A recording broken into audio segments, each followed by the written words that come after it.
13 जुलाई 2011 एक शाम जिसने रोक दी मुंबई की रफ्तार। सिर्फ 11 मिनट में थम गई माया नगरी मुंबई।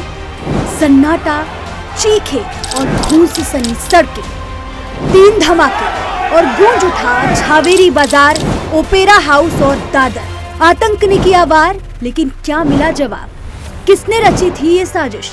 क्यों चुनी गई मुंबई? और सबसे बड़ा सवाल, क्या इंसाफ अब भी अधूरा है? 13 जुलाई 2011 का दिन मुंबई के इतिहास में एक और काले अध्याय के रूप में दर्ज है। इसी दिन शाम के समय मुंबई के 3 भीड़भाड़ वाले इलाकों झावेरी बाजार, दादर और ओपेरा हाउस में महज 12 मिनट के भीतर 3 बम धमाके हुए। इन धमाकों में 19 लोगों की मौत हुई और 130 से अधिक लोग घायल हो गए। यह हमला न सिर्फ मुंबई बल्कि पूरे देश के लिए सदमे की तरह था।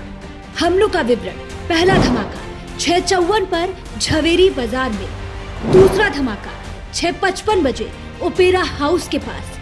तीसरा धमाका 7:05 पर दादर के बस स्टैंड पर।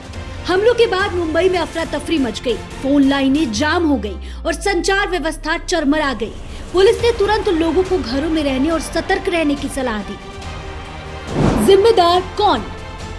इस आतंकी हमले की जिम्मेदारी इंडियन मुजाहिदीन नामक आतंकी संगठन ने ली थी। जांच में सामने आया कि इंडियन मुजाहिदीन के संस्थापक यासीन भटकल और उसके साथियों ने इस हमले की साजिश रची थी। पुलिस ने नकी अहमद, नदीम शेख, कंवर पंथरीजा और हारून नाइक समेत कई आरोपियों को गिरफ्तार किया।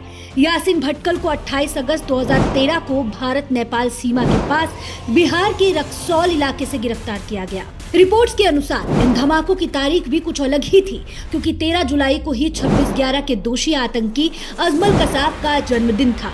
माना जाता है कि इंडियन मुजाहिदीन ने इस दिन को चुनकर कसाब को संदेश देने की कोशिश की थी।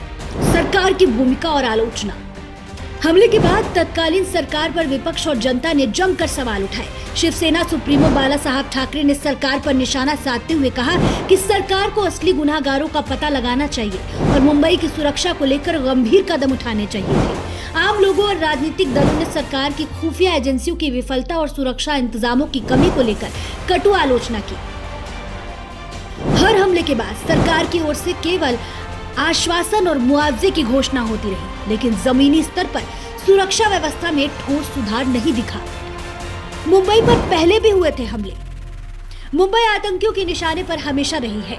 इससे पहले 11 जुलाई 2006 को मुंबई की लोकल ट्रेनों में 11 मिनट के अंतराल पर 7 धमाके हुए थे। इन धमाकों में 189 लोग मारे गए और 824 घायल हुए थे। ये धमाके भीड़-भाड़ वाली ट्रेनों के पहले दर्जे के डिब्बों में प्रेशर कुकर बम लगाकर किए गए थे।